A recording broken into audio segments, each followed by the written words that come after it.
राम राज लाना चाहते हैं। राम राज चाहिए, हमें अम्बेडकर वाला चाहिए, हमें संविधान राज चाहिए। अरे राम राज तुम्हारा होगा, राम राज में दलितों का कोई लेना देना नहीं था। हमें मंदिर मस्जिद की लड़ाई नहीं लड़नी है, वहां से हमारे बच्चों का भविष्य नहीं होगा। कितने मंदिर होंगे देश के अंदर, करोड़ों मंदिर हैं, और क्या फायदा हो रहा है हमें? एक वर्ग के लोगों को फायदा हो रहा है। कुछ बताइए, कोरोना आया, सारे मंदिर में सारे भगवान बंद हो गए। अरे उनका कोई काम नहीं है, भगवान निष्क्रिय हो गया है, वो काम ही नहीं कर रहा है। बलात्कार होते हैं, कहां चला जाता भगवान? मर्डर हो रहे हैं, कहां चला जाता भगवान?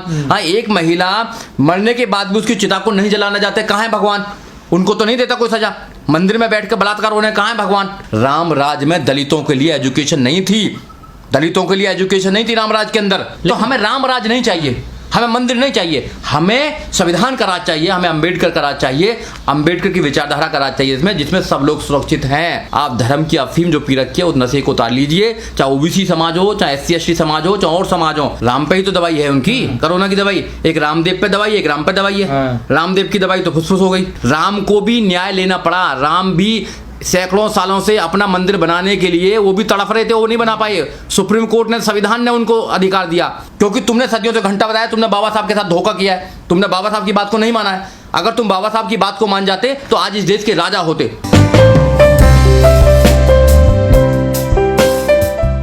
देखिए, जहां तक संविधान की बात है, संविधान के माध्यम से जो देश है वो सेकुलर स्टेट है। भारत जो है वो धर्मनिरपेक्ष देश है, और जब भारत सेकुलर स्टेट है तो सेकुलर स्टेट के जो प्रधानमंत्री हैं वो भी सेकुलर होने चाहिए।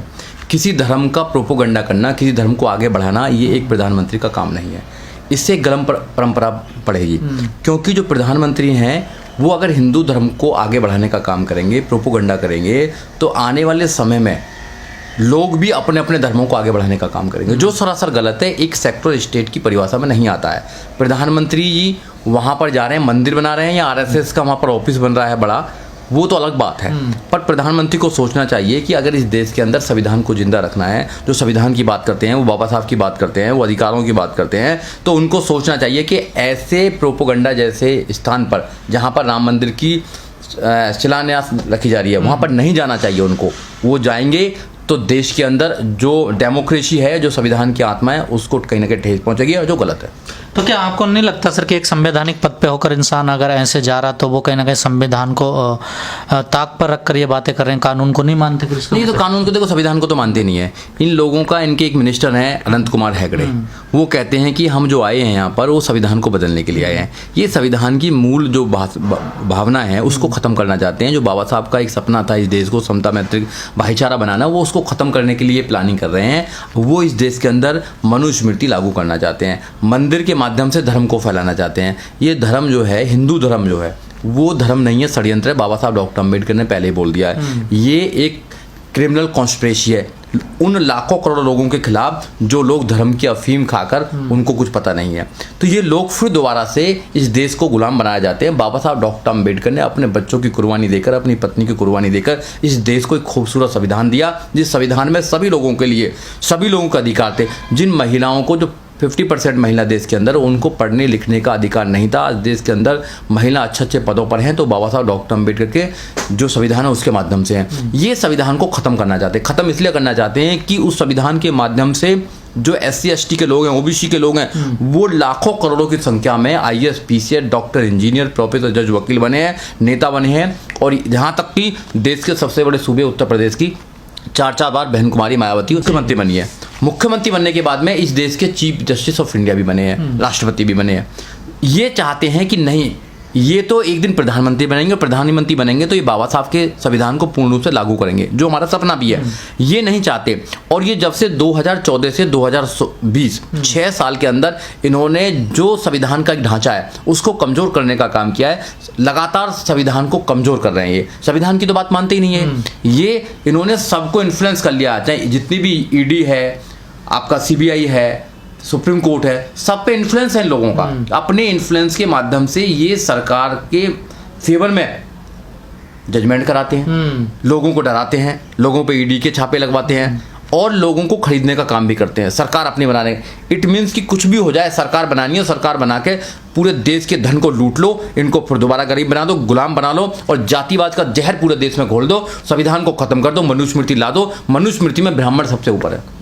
तो ब्राह्मण अपने आप को श्रेष्ठ बनाने के लिए, एक जाति अपने आप को श्रेष्ठ बनाने के लिए ये सारा षड्यंत्र कर रही है। हम लोगों को समझना चाहिए, इस देश के जो मूल निवासी, इस देश के जो 85% बहुजन है, उनको समझना चाहिए चालाकी, मगर लोग समझ नहीं रहे। जब तक वो समझेंगे बहुत देर हो जाएगी। भाइयों आज समझ जाओ, नहीं तो ये धर्म के नाम पर, मंदिर के नाम पर आपके बच्चों के भविष्य को खराब कर देंगे। लेकिन सर पूरे देश में जब इतना बड़ा पैंडेमिक चल रहा है, महामारी चल रही है पूरे देश में, जब अस्पतालों की जरूरत है, देश में दवाइयों की जरूरत है, लोग मर रहे हैं, उस टाइम सरकार पूरा ध्यान अपना मंदिर बनाने में लगाई हुई है सर। देखो मंदिर जो है, मंदिर एक आस्था के साथ साथ में इनकी एक फैक्ट्री भी है।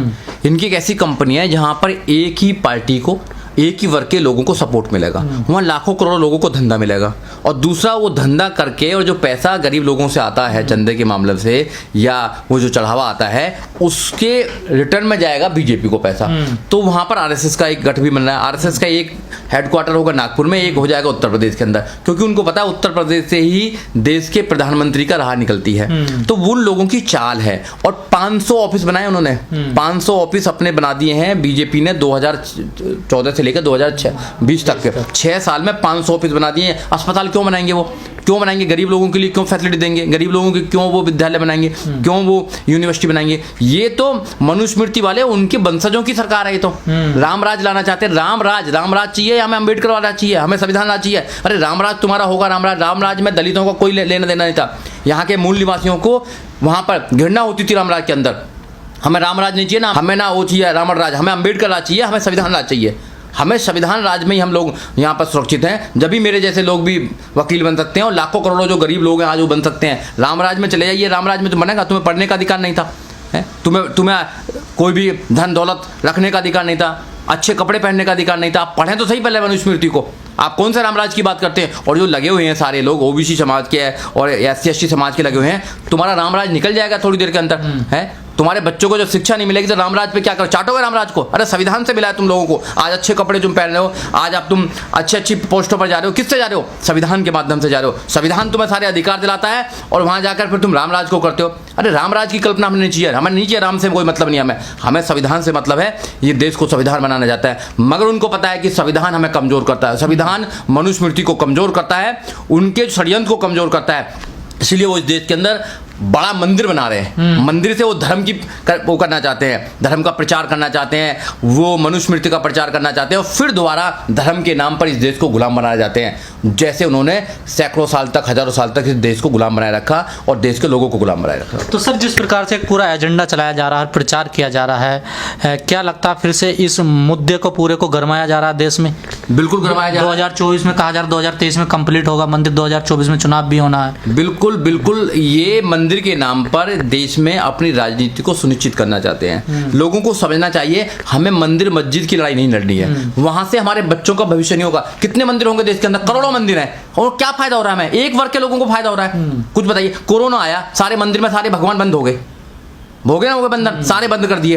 अरे उनका कोई काम नहीं है, भगवान निष्क्रिय हो गया है, वो काम ही नहीं कर रहा है। बलात्कार होते हैं, कहाँ चला जाता भगवान? मर्डर हो रहे हैं, कहाँ चला जाता भगवान? हाँ, एक महिला मरने के बाद भी उसकी चिता को नहीं जलाना चाहते, कहाँ है भगवान? उनको तो नहीं देता कोई सजा। मंदिर में बैठ कर बलात्कार हो रहे हैं, कहाँ है भगवान? भगवान की परिक्रमा छोड़ो, संविधान है, संविधान से लोगों को अधिकार मिलेंगे। अधिकार आज तक मिले तो संविधान से मिले। आप लोग मंदिर के नाम पर हजारों करोड़ों लोगों को बर्बाद करना चाहते हो और एक ऐसा धर्म की अफीम खिलाना चाहते हो लोगों को, जो लोग हमेशा धर्म के नाम पर गुलाम रहे हैं। आपने देखा नहीं होगा नौजवान साथियों को, जिनको स्कूल जाना चाहिए, जिनको विद्यालय जाना चाहिए, वो कावड़ लेकर आते हैं। कौन होते हैं वो बहुजन के बच्चे होते हैं। उनको धर्म के नाम पर आप आगे बढ़ाना चाहते हो, फिर दूसरे धर्म से लड़ाना चाहते हो उनको। तो हमें धर्म नहीं चाहिए। लेकिन सर बीजेपी के नेता तो हमें बच्चों के लिए रोजगार चाहिए, हमें बच्चों के लिए शिक्षा चाहिए। अगर मेरे बच्चे पढ़ेंगे तो जब भी तो आगे बढ़ पाएंगे, मेरी तरह पढ़ेंगे। अगर मैं पढ़ता नहीं तो मैं यहाँ आता क्या? आप नहीं पढ़ते तो यहाँ आते क्या? जिन लोगों ने भी आगे बढ़े हैं वो पढ़ के ही पढ़ाई से बढ़े हैं और ये पढ़ाई को खत्म करना चाहते हैं, एजुकेशन को खत्म करना चाहते हैं। राम राज में दलितों के लिए एजुकेशन नहीं थी, दलितों के लिए एजुकेशन नहीं थी रामराज के अंदर। तो जब ये रामराज लेकर आना चाहिए, दलितों की एजुकेशन तो गई। रामराज में दलित राजा नहीं बन सकता था, तो राजा तो कोई बनेगा नहीं। जैसे अब बन जाते हैं, मिनिस्टर बन जाते हैं, आप ये MP बन जाते हैं, फिर तो कोई बनेगा नहीं। ये संविधान राज में हुआ। देश की सबसे बड़ी सूबे उत्तर प्रदेश की बहन कुमारी मायावती 4 बार मुख्यमंत्री रही, वो तो नहीं बन सकती क्योंकि महिला को तो पढ़ना ही नहीं है। तुलसी जात कहते हैं ना, ढोल शूद्र पशु और नारी ताड़न के अधिकारी, वो तो खुद कहते हैं।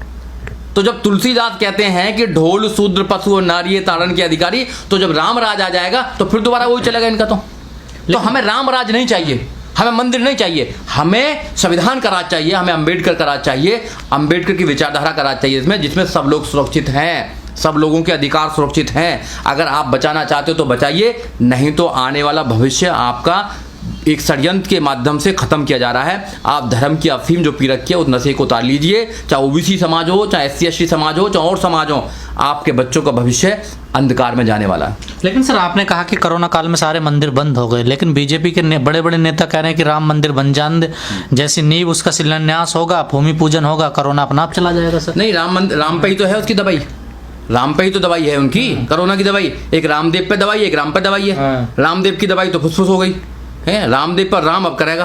अरे राम जो है ये भगवान होंगे, आस्था के प्रतीक होंगे कुछ लोगों के, मगर इनके अकॉर्डिंग सारा कुछ देश नहीं चल रहा है। देश संविधान के अकॉर्डिंग चल रहा है। राम को भी न्याय लेना पड़ा, राम भी सैकड़ों सालों से अपना मंदिर बनाने के लिए वो भी तड़फ रहे थे, वो नहीं बना पाए। सुप्रीम कोर्ट ने, संविधान ने उनको अधिकार दिया। अरे संविधान नहीं होता तो राम का मंदिर भी नहीं बनता। राम भी लाचार था अपना मंदिर बनाने के लिए।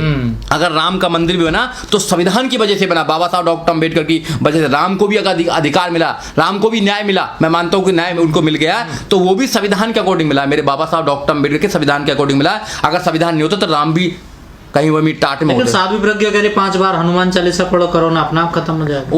वो करती रहेंगी, वो तो क्या क्या करवाती रहेंगी, वो करती रहेंगी। ऐसे अनपढ़ लोगों की बात नहीं क्या करते हम लोग, वो अनपढ़ लोग हैं। तो सरकार कार्रवाई क्यों नहीं करती इन लोगों पर? सरकार के लोग हैं, सरकार तो चाहती है, सरकार चाहती है कि वो ऐसे लोगों को आगे बढ़ाए, क्योंकि उनका एजेंडा चल रहा है। उनका एजेंडा है कि इस देश के ज्यादातर लोगों को धर्म के नाम पर बेवकूफ बनाया जाए, गुमराह किया जाए, उनके भविष्य को खराब किया जाए, उनको मजदूर बनाया जाए। क्योंकि उनके लोग तो अच्छे अच्छे स्कूल में पढ़ रहे हैं, उनके बच्चे तो अच्छे अच्छे स्कूल में पढ़ रहे हैं, और उनको अगर रोजगार भी नहीं मिलेगा तो मंदिर के नाम के रोजगार मिल जाएगा। करोड़ों मंदिर हैं, एक मंदिर में लगभग 1000-2000 लोग काम करते हैं बड़े बड़े मंदिरों में, तो उनको रोजगार किसको मिल रहा है? तो क्या वहां कोई दलित कोई वहां पुजारी है? क्या वहां कोई OBC पुजारी है वहां पर?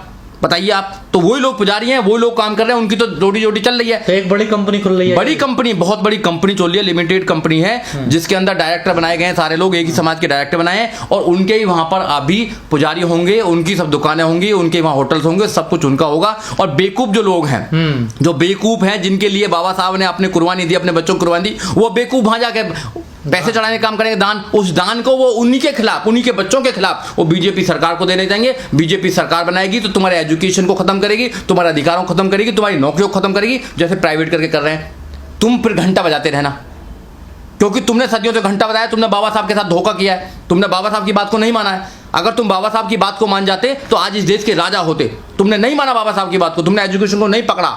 आप एजुकेशन को पकड़ लेते, मैं तो बार बार भी कहता हूं कि आप अपने जो थाली खाते हो, जो थाली में खाना खाते हो, थाली बेच दो, मगर अपने बच्चों को एजुकेशन दो। अपने बच्चों को एजुकेशन दुनिया के अंदर बदलाव करने का एक महत्वपूर्ण एक रास्ता है, एक दिशा है। Education is powerful.